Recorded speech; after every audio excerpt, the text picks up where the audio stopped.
DMAS rule.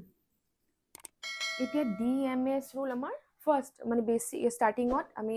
Directly BODMAS rule গুছি আমাক বুজোৱা নাছিলে স্কুলত ফাৰ্ষ্ট আমি DMAS শিকিছিলো then we went to the second rule which was our BODMAS rule BODMAS BODMAS rule কি হয় এই দুটা rule কি আছিলে সব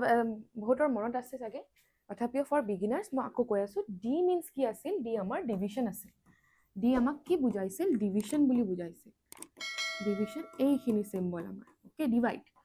M আমাৰ আছিল মাল্টিপ্লিকেশন আমাৰ সিম্বল এটো আছিল এইখিনি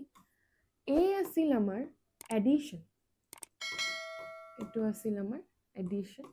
A প্লাস সাইন আৰু S আছিল আমাৰ subtraction so a rule of DMAS rule